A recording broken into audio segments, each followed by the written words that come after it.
자, 안녕하십니까. 오늘은 중국의 어떤 그 당면 과제라고 할까요? 그런 걸 가지고 세계가 주목하면서 중국이 현재 가지고 있는 문제, 예? 이런 여러 가지 그 경제 지표의 하락, 그다음에 뭐 국제 관계에서의 미국과의 갈등, 또 뭐 중국 국내 정치 차원에서 시진핑 체제가 국민들에게 어떤 그 지지를 어떻게 이끌어내고 있는지, 그리고 또 하나의 또 과제로서 서구 사회와 혹은 뭐 내부적으로는 소수민족들 뭐 이런 그 갈등을 어떻게 해소해야 되느냐, 이런 정도의 한 네 가지의 문제가 있다고 얘기할 수 있는데, 그 얘기 자체가 우리는 중국을 연구하는 그런 다른 경쟁 국가들에 의해서 여러 가지 과거의 어떤 역사적 사건과 비유가 되어서 표현이 되고 합니다. 그게 주로 이제 무슨 함정 이런 얘기 많이 나옵니다. 그래서 오늘은 거기 그런 그 여러 가지 함정 무슨 얘기를 하고 있는 건지 좀 얘기를 할까 합니다.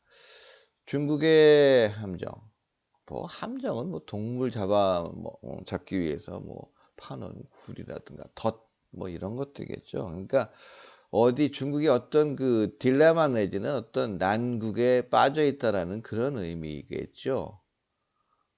그런데 이제 그것을 중국이 이제 어떻게 보고 어떻게 극복해 나가고 국제사회에서는 그것을 어떻게 생각하고 있는지, 그게 어떤 문제인지 이런 얘기를 합니다. 그래서 중국의 여러 가지 문제, 그 중에서 이제 투키디데스 함정이라는 그런 얘기를 많이 합니다. 투키디데스 함정은 과거 뭐 유럽의 펠레폰네스 전쟁, 어? 거기 그 전쟁 역사를 쓴 사람이 이름이 투키디데스예요. 근데 그 펠로폰네스 전쟁의 내용은 원래는 스파르타가 그 지역의 패권을 장악하고 있는 그런 국가였는데, 새롭게 아테네라는 그런 그 도시 국가가 성장하면서 그 기존 강대국과 패권을 갖고 있는 국가와 신흥 새롭게 성장하고 있는 그런 그 국가 사이의 그런 패권 경쟁에 의해서 결국 그것이 전쟁으로까지 이어졌다. 뭐 그런 관점의 서술이 있었습니다. 그래서 지금 현재 국제사회의 G2로 불리는 미국과 중국을 볼 때, 미국은 그뭐 스파르타에 해당되겠죠. 기존에 이미 패권을 장악하고 있는 그런 국가인데, 이제 1980년, 90년, 2000년대를 넘어서 중국이 새롭게 등장하면서 국제사회에서 어떤 패권 경쟁을 하고 있다. 그래서 지금 그러한 현상을 투키디데스 함정이라 이런 얘기를 하고 있습니다.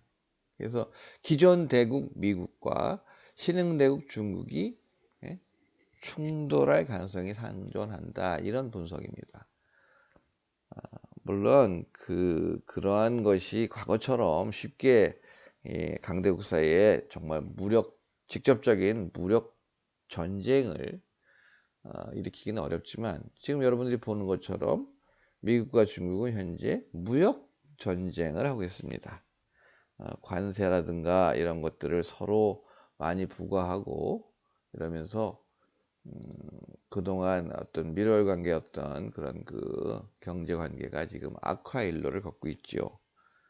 특히 이제 미국 같은 경우는 중국과의 무역 거래에서 많은 그런 그 수입을 하고 수입 의존도가 상당히 높아졌어요. 그리고 대부분의 공장들, 생산 시설들이 중국에 있다 보니까 그런 그 생산 시설들에 의해서 만들어진 제품들을 수입해 와야 되는 그런 상황인 거죠. 물론 가격 경쟁력이나 이런 것들이 국내에서 생산하는 것보다 쌌지만, 가격이 저렴했지만 그렇다고 해서 영원히 중국에서 만들어 놓은 것을 바라보고 있을 수는 없는 거죠. 그래서 지금 트럼프 같은 경우는 국내에 생산 기지를 다시 외국에 나갔던 그런 그 기업들이 다시 돌아오도록 그런 걸 장려하고 있고, 그래서 그로부터 내부적으로 어떤 그 취업률, 일자리 창출 뭐 이런 효과를 하려고 많은 노력을 하고 있습니다. 그래서 이 경쟁 중에서 중국이 아무래도 열세인 게 이 미국이 훨씬 그 가짓수가 많습니다. 그러니까 뭐 미국이 중국에서부터 수입하는 뭐 몇 가지, 예를 들면 뭐 100가지에 대해서 관세를 뭐 200%를 부과했다, 이런 얘기 많이 듣죠. 그럼 중국도 똑같이 미국에 대해서, 미국 제품에 대해서 100%, 100가지에 대해서 어 관세를 뭐 매긴다, 뭐 이렇게 하면 그 결과는 뭡니까? 나중에 끝까지 가다 보면 더 많이 수입했던 나라가 더 유리한 거죠. 그러니까 미국은 더 가짓수가 많아요. 앞으로 1000가지에 대해서 얘네들의 관세 보복을 하겠다. 중국은 미국으로부터 수입하는 게 1000개가 안 돼. 뭐 150개야. 그럼 150개밖에 안 되죠. 그러니까 그런 그 서로의 어떤 기존의 무역 거래에서 나타나고 있는 이러한 역조 현상이 결국은 중국을 또 수세로 몰리게 하고 있죠. 그래서 지금 중국과 미국 관계가 안 좋은 건 다 알죠. 게다가 미국이 이제 계속 아시아로서의 회귀, 이래서 이 연장선상으로 한국에도 사드를 배치하고, 그죠? 중국에 대한 뭐 저항 어떤 그 동맹을 맺어서 일본과 한국과 미국이 같이 함께 중국에 대응하는 뭐 그런 쪽으로 몰아가고 있다는 거죠. 그러니까 우리가 그 사이에 껴서 상당히 어려움을 겪고 있는 게 사실이죠. 그래서 이러한 것들, 중국이 안고 있는 국제사회에서 안고 있는 그런 문제, 딜레마는 바로 이 투키디데스 함정이라고 표현이 되는 겁니다. 예? 그래서 결국은 지금 현재 G2인 미국과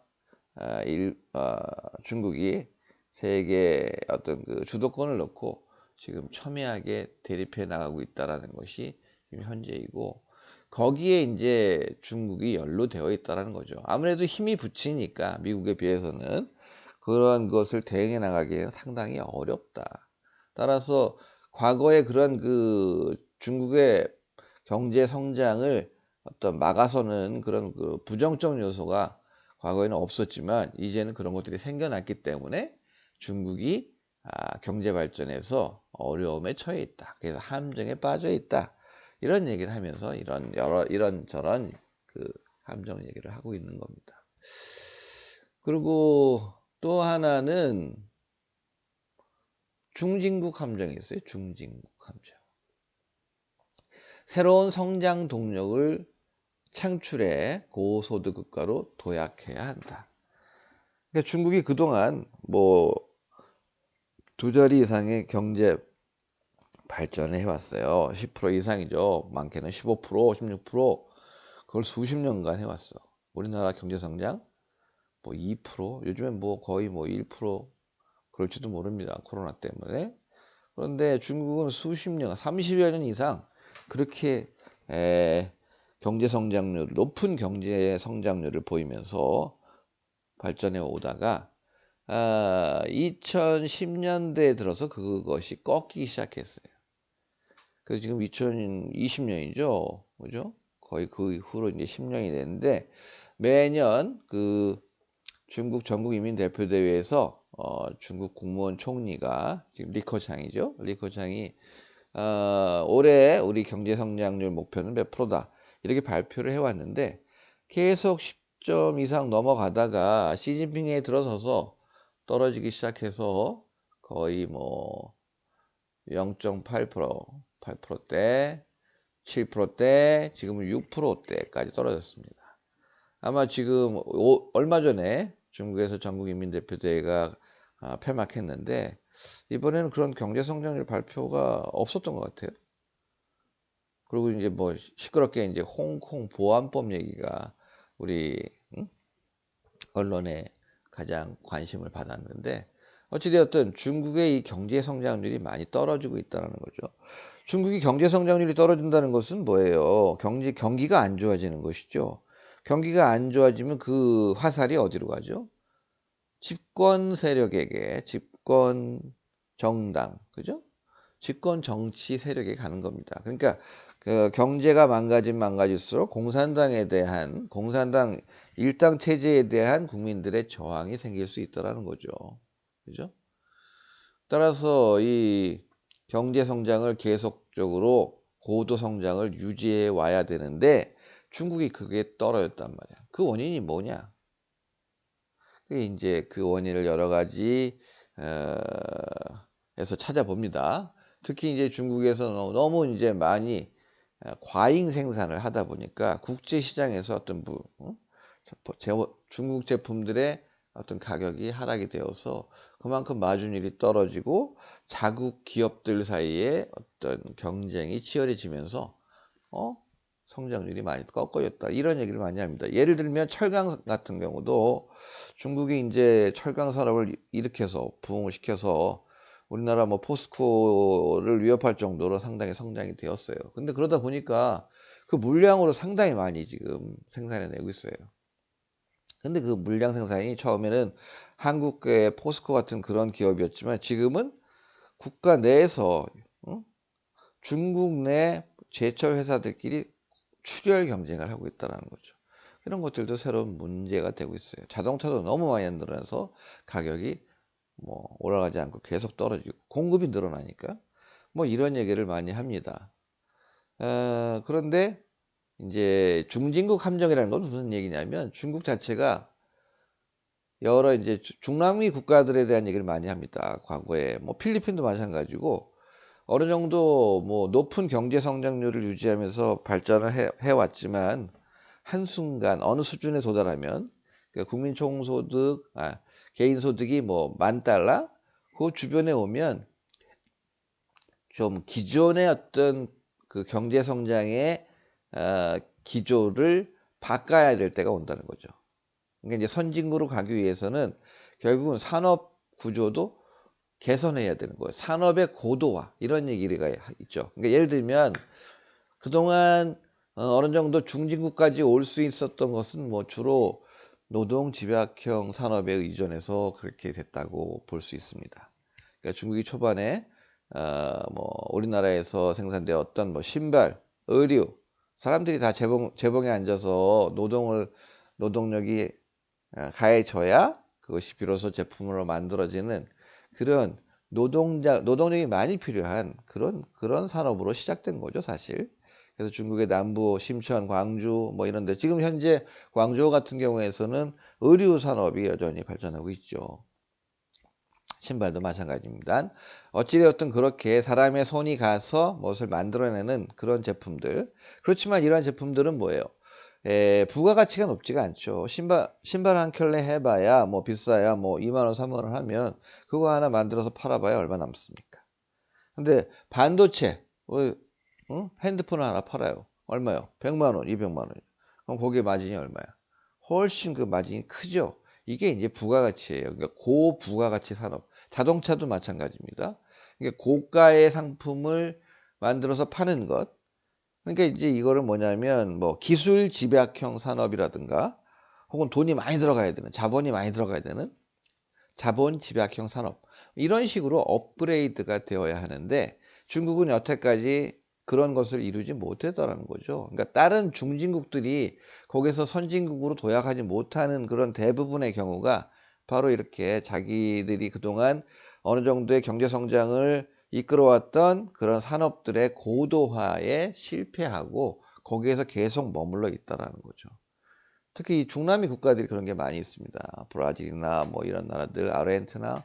옛날에는 좀 잘 나가고 막 성장률이 막 몇 프로씩 올라가고 있다가 그게 여태까지 있고 예를 들면 뭐 필리핀이 우리나라 원조해 줬어요. 옛날에 70년대 지금 서울 장충동에 가면 장충체육관이 있는데 그거 필리핀이 돈 줘서 우리가 그거 얻어다가 어? 체육관 만들었던 그런 씁쓸한 역사가 있습니다. 근데 그 이후에 한국은 어떻게 됐어요? 계속 경제 성장을 했고 그로부터 그 중진국 단계를 뛰어넘어서 지금 거의 국민소득 뭐 몇만 불, 3, 4만 불 되는 거 아닌가요? 정확한 건 찾아봅시다. 그런데 그런 식으로 성장을 해서 지금 그 경제 규모가 전 세계에서 뭐 17위? 거의 뭐 20위 안에 늠름하게 들어가 있는 그런 상황입니다.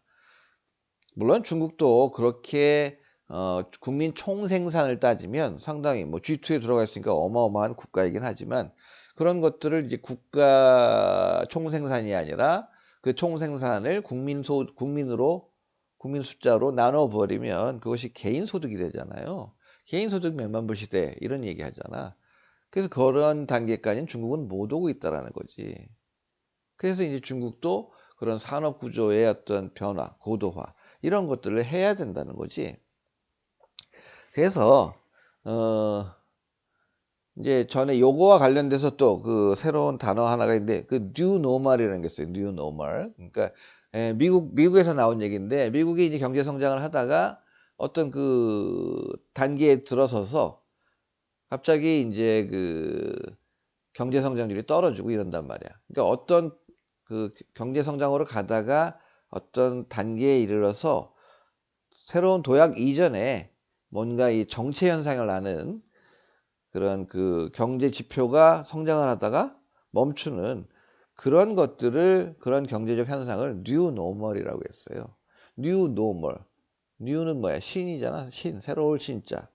노멀은 일반적인 것. 일반적인 상태. 그죠? 신상태야. 그걸 이제 신장타이라고 하는데 중국도 마찬가지죠. 중국도 이런 그 산업구조의 개편이라든가 이런 것들을 하기 위해서 지금 잠시나마 좀 새로운 이전의 어떤 그 경제 발전의 활성화라든가 그 급진적인 성장 이런 것들이 추세가 잠시 좀 정체되는 그러한 상태를 신장타이라고 합니다. 그래서 어찌되었든 이 중진국 함정이라는 것은 결국은 중국이 그런 단계에 머물러 있기 때문에 지금 그동안 보여줬던 높은 경제 성장률이 지금 잠시나마 지금 멈춰지고 있고 좀 하락세에 있다라는 것을 설명하는 것입니다. 그래서 그러한 그 중진국들이 겪었던 그러한 단계를 중국이 성공적으로 산업구조 개편, 새로운 성장 동력의 장착, 개발, 그래서 발전 가능한, 지속 가능한 발전, 뭐 이런 것들을 이루어내면 중진국을 넘어 이제 선진국 궤어로 간다라는 거죠. 근데 지금 딱 중국이 처해 있는 것이 바로 이 중진국 상태에 다른 나라들이 보였던 그러한 현상과 매우 흡사하다. 뭐 이런 얘기를 하고 있는 것이 바로 중진국 함정 뭐 이런 얘기가 되겠습니다. 그래서 이 중진국 함정이라는 얘기는 결국은 중국의 경제 성장률이 떨어지고 이제 그동안 소비재 중심의 노동 집약형 산업에서 이제 고부가가치 산업인 기술 집약 혹은 자본 집약형으로 전환하는 과정에서 나타나는 이러한 단계를 중진국 함정이라고 얘기한다라고 하면 이해가 되겠죠. 예, 그렇습니다. 그 다음에 이제 뭐야? 타키투스 함정. 타키투스 함정. 요거는 이제 뭐와 관련된 얘기냐면 중국의 국내 정치 상황에 대한 얘기입니다. 국민들에게 신뢰를 얻기는 매우 어렵지만 잃기는 너무 쉽다. 그러니까 지금 시진핑 체제가 들어서면서 2012년부터 시진핑이 국가 주석, 중국 공산당 총석이 이런 것들을 다 맡고 있죠. 그러면서 지금까지 해왔어. 그래. 그런데 그래서 이제 국민들에게 신뢰를 얻기 위해서 한 게 뭐냐면 그 이전에 누구예요? 그 후진타오 시절에 있었던 그 중국의 최고 지도자들, 정치국 상무위원급 사람들, 이런 사람들의 부패 문제를 상당히 이슈화했죠. 그래서 뭐 총칭에서 잘 나가던 그 보시라이가 그 낙마했고, 그죠? 그 좀 부패 문제 이런 거에 연루돼 갖고 그다음에 뭐 전체 중국 공산당 내부의 기율을 확립하고 그들의 어떤 그 부패 문제를 아주 일벌백계 하겠다 하는 것이 이제 시진핑이 했던 거죠. 그렇게 함으로써 국민들로부터 의심과 이런 것들을 일소하고 투명한 정부, 아주 부패하지 않는 그런 정권을 만들겠다라고 했던 거죠. 근데 사실은 그 이면에는 후진타오 시절에 있었던 그러한 그 기라성 같은 그런 그 정치 지도자들과 시진핑이 어떤 그 국가 권력을 차지하기 위한 어떤 권력 투쟁 과정에서 그들을 제거하기 위한 어떠한 그 정치적 의도가 있었던 것도 사실입니다. 지금 사실 뭐 시진핑을 뭐 중국 국민들이 그렇게 신뢰하나요? 별로죠. 왜? 일단 당장 경제 성장률도 다 떨어지고 있죠. 그리고 뭐 합니까?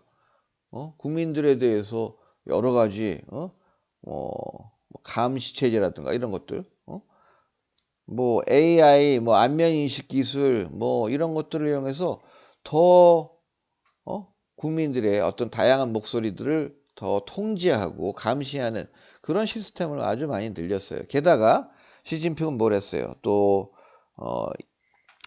중임만 허락했던 이 국가 주석과 공산당 총서기직의 중임 제한을 또 연장했습니다. 그래서 자기가 이제 한 번 더 해도 문제가 안 생길 정도로 그런 그 장기 집권을 위한 그런 그 법적 기반을 마련했다고 봐도 과언이 아니죠.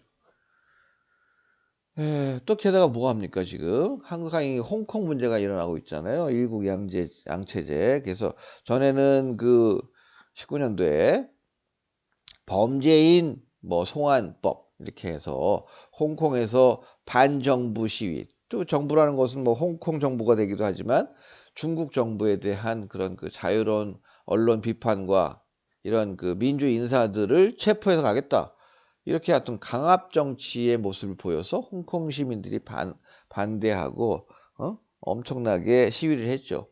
그것을 어떻게 했어요? 인민해방군 내지는 그 경찰력을 동원해서 무장 경찰을 동원해서 이들을 강제적으로 해산시키고 봉쇄하고 이런 그 철권 정치를 했단 말이죠. 근데 이번에 전국인민대표대회에서 또 뭘 했어요? 홍콩에 대한 보안법을 해서 보안법 우리나라도 있었죠. 보안법 철폐 난리 났었잖아요. 사상 검증 뭐 이런 것들을 해서 이게 국가를 전복할 수 있는 그런 그 반정부 그런 세력이다 이렇게 낙인이 찍히면 어떻게든지 이 사람들을 처벌할 수 있는 그런 것들이 마련된 것이죠. 그래서 이런 것들은 상당히 큰 문제가 된다는 거예요. 그러니까 민주주의, 어떤 자유, 인권 이런 것들을 침해한다는 거죠. 그래서 지금 어떻게 됐습니까? 미국도 그러한 문제를 가지고 홍콩에 대해서 그동안 주었던 특별주의를 인정하지 않겠다. 또 영국에서는 홍콩 국민의 일부 뭐 거의 한 3분의 1 정도 되는 것 같은데 해외 시민권을 주겠다. 그러니까 이제 영국은 워낙 해외에 식민지가 많았죠. 자기들의 그 영토가 많으니까 거기에 거주하고 있는 사람들에게 그 해외 시민권 같은 것을 주었어요. 근데 사실은 웃기지 않나요? 중국 사람들에게 홍콩은 이미 중국으로 반환이 된 지가 몇 년인데 다시 이제 와서 영국이 홍콩 주민들에게 자기들의 시민권을 준다는 것은 말이 안 되는 거죠. 어찌되었든 이렇게 영국, 미국을 중심으로 해서 서방 국가들은 중국의 그런 그 민주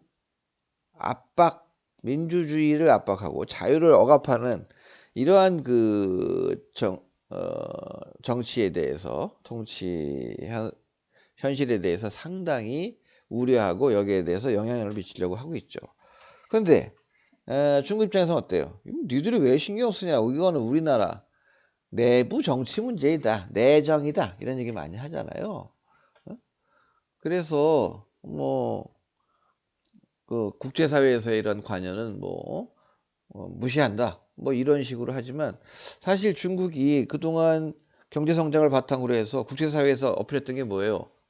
자기들은 국제사회에서 미국과 함께 새로운 국제관계, 그러니까 신형 대국관계 그런 그 관계를 이용해서 서로 싸우지 않고 경쟁하지 않고 그 국제 질서 내지는 국제사회를 평화롭게 유지해 나가겠다라고 했던 게 이제 신형 대국관계의 그런 개념이거든요. 그렇게 하지만 여전히 국제사회에서는 미국과 중국, 뭐 중국을 미국이 에, 미국이 중국이 미국을 추월해서 세계 초인류의 아, 선진 강대국이 될 것이다. 이런 뭐 얘기를 뭐 가능성에 대한 얘기들을 많이 하지만 거기에 대해서 부정적인 얘기들이 왜 나왔어요? 바로 그 국제사회에서 모든 사람들이 모든 인류가 지향하는 그 보편적 가치, 민주, 자유민주잖아요. 이런 것에 대해서 중국은 오히려 그것을 수호하는 입장보다는 그것을 역행하고 무시하는 그런 모습들을 많이 보였기 때문에 국제사회에서 지지를 받지 못하는 거죠. 아무리 돈이 많으면 뭐하냐 이거지. 그지? 우리도 그런 얘기 많이 하잖아요. 뭐 오블리스 노블레젠가 뭐 그래서 돈이 많은 사람들에도 그 많은 사람으로서의 품격을 유지해서 주위로부터 인정을 받고 존경을 받는 그런 식을 추진해야지. 돈만 많고 그냥 남한테 베푸지 않고 막 이런 사람들은 욕을 먹게 돼 있다는 거죠. 예? 뭐 그런 것들의 비유가 되는 거예요, 중국이. 그래서 그런 국제적 사회에서의 어떤 그런 어? 뭔가 부정적인 시각을 갖고 있고 내부적으로도 홍콩도 뭐 엄밀히 따지지 않아도 중국 국민이라고 강조하면서 그들의 어떤 민주와 자유적인 권리를 지금 억압하고 있고 내부적으로는 어때요? 내부적으로도 막 여러 가지 정치 색깔과 여러 가지 목소리들을 다 인정하는 민주 체제로 가야 되는데 여전히 공산당 일당 독재 체제로 가고 있으면서 반정부 혹은 반공산당 목소리를 다 억압하고 그들을 감옥에 가두고 어? 그런 그런 그 아주 그냥 강권 통치를 하고 있는 것이죠. 그러다 보니까 솔직히 국민들이 우리 시진핑 주석이 최고다. 정말 잘한다. 시진핑 체제가 오래 갔으면 좋겠다. 하나요? 뭐 그런 얘기가 있어요. 요즘 보면 중국 유학생들하고 얘기를 하다 보면 시진핑이 잘한다. 뭐 니들 왜 그러냐? 한국에서 왜 난리들이냐? 전에 홍콩에 대해서 범죄인 송환법에 대해서 뭐 한국 대학가에서 그 홍콩 시위를 지지한다. 뭐 대자보가 붙으면 중국 유학생들이 어떻게 와서 그거 찢어버리고 니네들이 왜 우리나라 내정을 간섭하느냐는 둥 우리 시진핑 주석이 얼마나 잘하는데 이 난리냐 이런 것들이 많이 보도된 적이 있어요. 그것도 뭐냐면 결국은 자유로운 그 교육제도. 예를 들면 우리도 역사책을 뭐 국정교과서를 해서 국가에서 결정하는 그 역사책 한 권만을 가지고 전 국민을 어, 교육한다. 이런 거에 대해서 뭐 논란이 많았잖아요, 그동안. 그죠? 그러니까 역사에 보는 시각은 다양해야 되죠.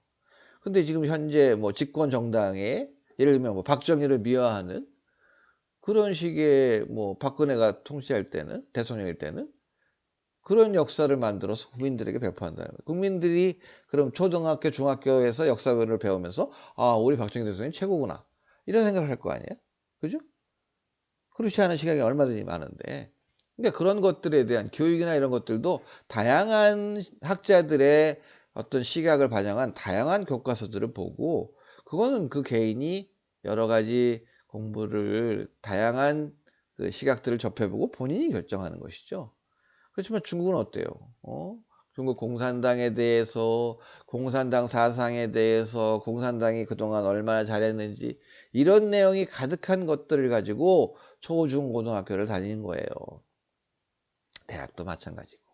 그러다 보니까 이 사람들이 그러한 기본적인 교육을 받고 있다 보니까 우리처럼 다양한 생각을 갖고 있는 사람들의 그런 다양한 목소리 주장에 대해서 화가 나는 거죠. 예? 그래서 이 타키투스 함정이라는 것은 중국 정부가 그야말로 그런 여러 가지 내부적인 문제들을 해결하고 그로부터 국민들의 어떤 전폭적인 신뢰를 받아서 그를 바탕으로 어떤 정치적인 기반을 확고히 하는 그런 체제로 가야 된다는 거죠. 그렇지만 중국은 원래 공산당, 일당 체제이고 그러다 보니까 그런 여러 가지가 다양한 국민들의 요구나 이런 것들을 반영하지 못하고 있는 게 현실입니다. 그래서 이러한 것들을 볼 때 중국이 가지고 있는 또 국내 정치 차원에서의 또 하나의 문제라 볼 수 있는 거죠. 그다음에 이제 마지막으로 이제 서양화와 분열화의 함정. 서양화라고 하는 것은 서양 사람들이 그러니까 선지 유럽 국가들이라든가 미국 이런 나라들이 결국은 중국에 대한 요구하는 게 뭐예요? 어? 인치, 사람이 통치하는 게 아니라 시스템. 어? 국가의 어떤 시스템이 법치, 법에 따라서 통치가 이루어져야 한다라는 얘기를 하는 거죠. 근데 중국은 여태까지 그런 게 안 돼서요. 국가 권력을 갖고 있는 장악하고 있는 사람이 권력의 그 크기에 따라서 누가 더 마음대로 할 수 있느냐 그런 것들이 결정되는 그런 상황이라는 거죠. 근데 그게 그 가장 큰 권력을 갖고 있는 게 바로 공산당 집단이고 공산당 세력이 뭐 인구가 전체 인구 14억 쪽에서 한 거의 1억 된다고 하는데 그 사람들이 다 잔치를 하고 있는 거예요. 그래서 그런 것들에 대한 다른 그 정치 정당들이라든가 이익 집단들이 다양하게 존재해야 되지. 그래야 그 어떤 건강한 민주 사회가 만들어지는데 그게 안 된다. 이런 것들을 계속 서양 시각에서 중국에다가 불어넣고 그런 것들을 얘기하고 있잖아요. 근데 거기에 대해서 중국은 우려하고 있는 거죠. 그런 사상들이 많이 들어옴으로 해서 자기들이 공산당의 어떤 그 유일한 그런 통치 정당으로서의 위치가 위협받을 수 있다. 또 그 정당 안에서 또 최고의 권력을 가지고 있는 시진핑이 그런 것을 원치 않는다. 이렇게 가는 거죠. 그리고 뭐예요? 그러니까 지금 홍콩 문제에 대해서도 홍콩의 인권과 홍콩의 주장에 대해서 국제사회에서 상당히 동의하고 지지를 표명하고 있잖아요. 아까 얘기한 것처럼 미국이나 영국이나 뭐 다른 국가들도 우리도 마찬가지지만 그렇게 보이고 있는데 중국은 여전히 자기들의 입장을 고수하면서 그런 그 외부로서의 그 역할, 외부의 어떤 그런 그 국제사회에서의 어떤 따가운 눈총에 대해서 상당히 불편해하고 있다는 거죠. 그래서 결국 그들 때문에 중국이 더 분열을 촉진시키고 있다는 거예요. 홍콩 독립, 홍콩이 중국의 국가, 중국인이라는 그런 것들을 원치 않는 그런 것들이 왜 나오느냐? 바로 이런 문제 때문에 그렇다는 거예요. 그래서 그런 것들에 대해서 반대하는 거죠. 자, 대만, 타이완 항상 그러죠. 대만은 우리 미수복 영토이다. 언젠가는 우리 중국 중화인민공화국의 영토의 일부분이기 때문에 우리와 통일을 이룰 것이다. 해야만 한다. 그런 얘기를 하고 있어요. 그러나 국제사회에서는 어때요? 서양 사람들은 뭐 타이완의 역사를 봐도 중국과 그렇게 깊게 있었던 것도 별로 길지 않았는데 왜 그들의 독립과 이런 것들을 막고 통일을 강제하느냐 뭐 이런 것들. 그리고 대표적인 주자가 뭐 미국이고요. 그러니까 이런 갈등 구조들이 계속 있다라는 거죠. 그러니까 이러한 그 국제사회에서의 어떤 이러한 그 영향을 중국을 분열시키는 그런 것이라고 부정적으로 아주 위협으로 생각하는 것이죠. 특히 뭐예요? 티벳, 티벳도 자기들은 뭐 서장, 장족, 자치구, 뭐 이런 식으로 해서 우리는 하나다라고 얘기하지만 그렇지가 않았다라는 얘기예요. 그죠? 그래서 그러한 얘기들을 중국은 우리는 하나다. 근데 왜 그런 것들을 자꾸 너희들이 자꾸 분열을 책동하느냐 이런 입장이라는 겁니다. 예? 그게 이제 이게 지금 얘기했던 네 가지 정도가 중국이 안고 있는 현재의 어떤 딜레마 그런 문제들이고 그러한 것들을 구체적으로 뭐라고 부르느냐 뭐 제일 중요한 건 이제 뭐 투키디데스 함정 그런 얘기 많이 쓰고요. 중진국 함정 경제적인 차원에서의 그런 문제고 투키디데스는 국제사회에서의 그런 문제이고요. 그죠? 타케투스는 그 중국의 국내 정치와 관련된 신뢰도 문제와 된 것이고 나머지 서양화 분열하는 중국의 어떤 그 통일이라든가 어떤 특별행정구 문제라든가 이런 것들이 국제사회와 같이 연결돼서 중국의 국내외 문제, 그런 얘기라고 볼 수 있는 겁니다. 아, 그래서 중국은 뭐 시진핑은 뭐 이미 설명한 대로 중국어망, 중국몽 얘기하죠. I have a dream, 시진핑 더 중국어망 하지. 그렇지만 이러한 것을 하기 위해서는 저렇게 얘기했던 네 가지 정도의 저런 복합적인 어려움을 안고 있다라는 얘기를 하고 있는 겁니다. 자, 투키디데스 다시 보면 기존 대국 미국과 신흥 대국 중국이 충돌할 가능성이 상존한다. 이미 무역 충돌을 하고 있다. 미국의 상징인 독수리, 중국의 상징인 용. 그래서 이글 앤 드래곤이 저렇게 경쟁을 하고 있는 것이다. 21세기 국제정치의 화두는 중국의 굴기에 미국이 어떻게 대응하는가다. 향후 30년 독수리와 용의 대결이 더욱 거쳐질 것이다. 경쟁이 계속 나오고 있다. 뭐 투키디데스 역사학자에 대한 얘기는 여기서 나오고 있는데 설명을 했고요. 그렇죠?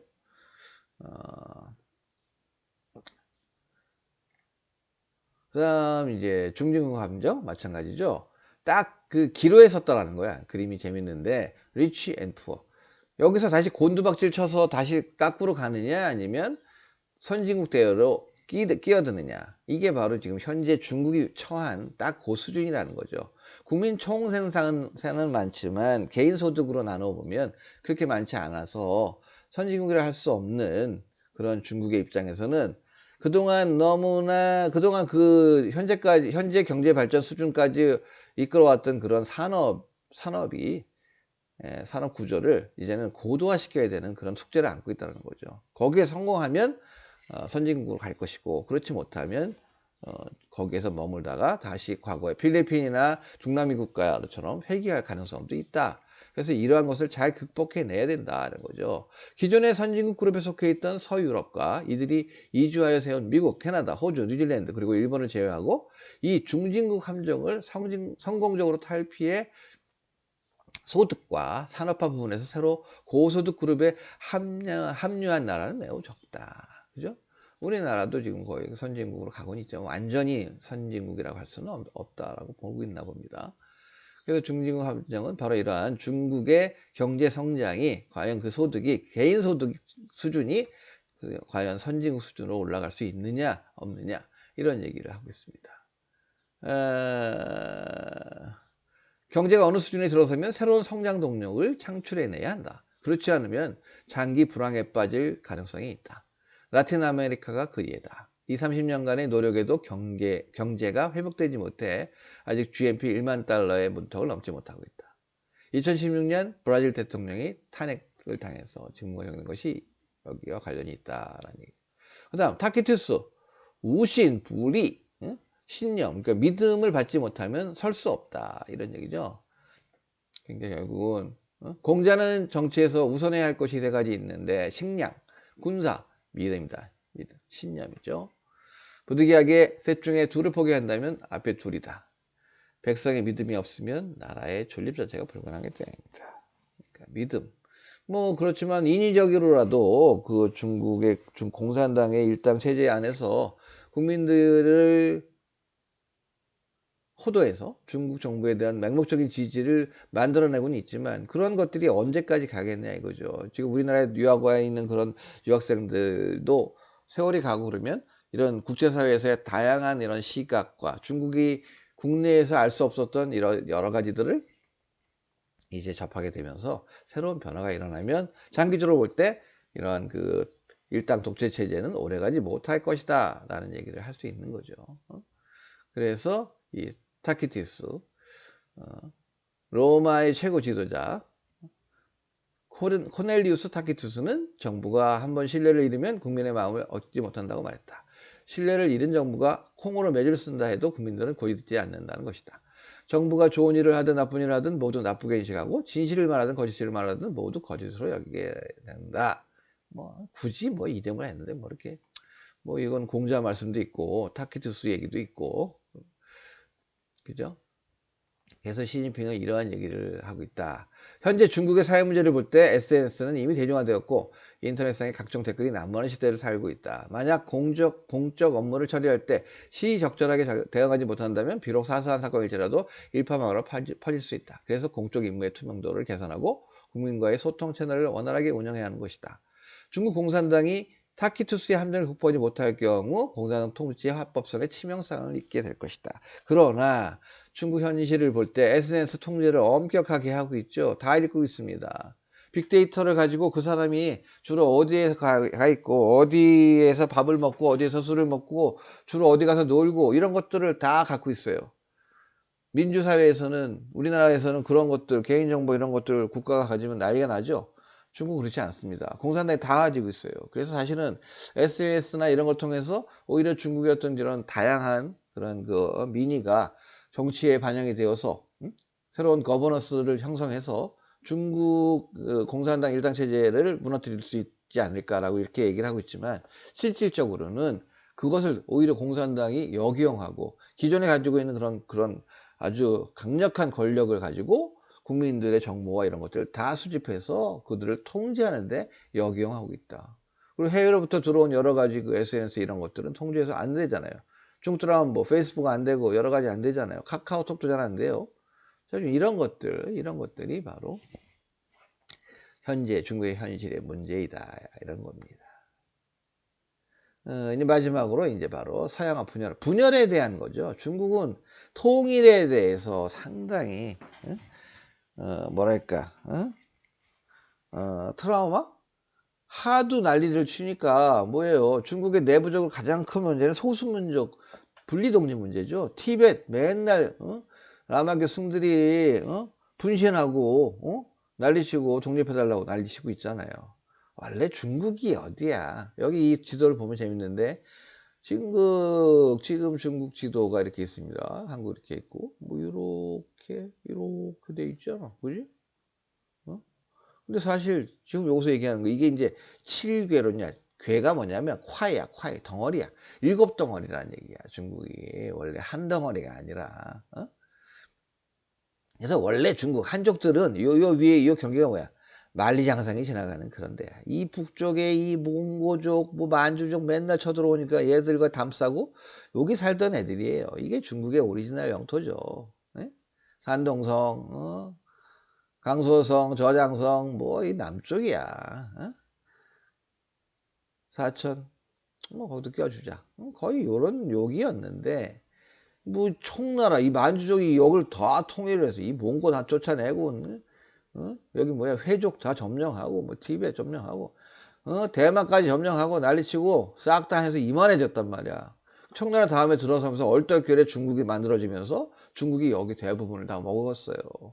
그러다 보니까 이렇게 원래 역사가 달랐던 이런 물론 이 영토 이 안에서 같이 공존하고 서로 전쟁도 하고 때로는 점령당하고 때로는 점령하기도 했던 이런 역사를 같이 갖고는 있지만 엄연히 달랐단 말이야. 이 만리장성이 얘기해주고 있어요. 그런데 지금 뭐야? 우리는 원래 하나요? 뭔 소리요? 하나는 얘기지. 그지? 그러다 보니까 이 뭐예요? 여기 저 뭐예요? 신장이냐 신장 거의 이게 투르크메니스탄 터키족들이야 회족이야 회교도야 머리 터반하고 생긴 것도 완전히 다른데 중국이라는 거요. 그건 뭐야? 난리 나잖아. 그래서 이 사람들 맨날 독립하고 무장 폭동하고 난리치고 있죠. 티벳 난리 나고 있죠. 몽고는 잠잠해요. 그렇지만 바깥에 외몽고, 몽고라는 국가가 있잖아요. 그 같은 그것을 하고 있어요. 그렇지만 중국이 많이 한족들을 이쪽으로 이주시키고 막 철로 놓고 그러면서 이 오리지널 한족들을 많이 이쪽에 섞어버렸어. 그러면서 이제 이들을 동화시키고 정체성을 없애려고 지금 많이 하고 있는 거예요. 공산당이 하는 짓이 그거예요. 만주도 마찬가지예요. 이미 만주어도 없어졌어요. 동북 삼성 아니야 여기가? 남쪽은 또 어때요? 이게 지금 저 윈남성인데 윈남성의 소수민족이 얼마나 많은지 알아요? 엄청 많아. 지네 나라도 아니었어. 대리국이었어. 왜 이 밑에 광동 물론 홍콩 뭐 이런 데서 뭐 여기는 통치를 오래 하긴 했지만 그래도 여기도 틈만 나면 이 중국의 이 중원 지역과는 멀리 떨어져 있어. 문화도 다르죠. 경제 기반도 통상하고 있고. 타이완 더 타이완 이쪽이다. 타이완이죠. 더 멀어. 여기는 뭐 결국은 나중에 청나라 때 그냥 점령한 거지. 그전에는 따로 살고 있었어. 지금 뭐야? 타이완, 홍콩, 이 지금 옛날에 여기 뭐야? 뭐 청나라 여기 베트남까지 막 난리 쳤었는데 어찌 되었든 그런 것들을 지금 중화인민공화국이 자기 한 나라라고 얘기하고 있지만 엄연한 역사는 이들이 다 이질적인 다른 그런 이 7개로는 리덩회 그 대만에 이게 대만 출신이야. 대륙에서 간 사람이 아니고 대만 본토 출신인데 국민당이었어. 그래서 이게 이제 나중에 장경국 이후에 에, 총통이 되었는데 이 사람이 항상 대만을 약간 이제 대륙으로부터 분리시키려고 하는 그런 주장을 했어요. 그래서 원래 이렇게 다른데 뭘 자꾸 통일하려고 그래? 이런 얘기를 하는 거죠. 문화의 차이대에 따라서 대만, 티벳, 신장, 시장이죠. 티벳은 시장, 타이완, 시장, 신장, 멍구, 만주, 화베이, 화난 이렇게 나눠서 자주권을 향하죠. 그런 얘기를 한 겁니다. 어찌 됐든 간에 이런 식으로 중국은 이 4가지 정도의 함정을 연상을 하면 중국의 현재 안고 있는 딜레마 내지는 문제, 현안이 뭔가를 크게 우리가 정리해서 기억할 수 있는 겁니다. 예? 알겠죠? 그래서 중국이 현안이 뭐냐 하면 이 지금 얘기했던 이런 4가지 정도의 해서 국제 문제, 국내 문제, 또 뭐 분열이라든가 이런 그 분열화 문제, 그다음에 현 중국 정치 지도 체제가 안고 있는 그런 국내 정치 안정화 문제, 국제 정치 문제 이런 것들을 다 아우를 수 있는 그런 겁니다. 그래서 오늘은 이 중국의 함정에 대해서 이미 설명을 했습니다. 자, 오늘은 여기까지 하겠습니다. 그리고 여러분들 이 수업이 끝나면 남은 시간에 이걸 보면서 이런 중국에 대한 이런 문제들을 정말 심각하게 고려해보고 이런 관련 내용들을 언론인 보도라든가 이런 자료들 혹은 논문들이 나와 있습니다. 이런 것들을 좀 찾아보시고 본인 스스로가 여기에 대한 어떤 비판의식, 중국의 정치 현황에 대한 어떤 날카로운 그런 생각들을 갈 수 있도록 그런 연습과 또 지난번 시험처럼 그런 제목을 가지고 여러분들이 아티클을 중국 전문가로서 어떤 A4지 뭐 한두 장 정도로 아티클을 쓰는 그런 것을 하면 상당히 여러분의 중국학 공부에 도움이 될 거라고 생각합니다. 예, 그러면 오늘은 여기까지만 하겠습니다. 再见。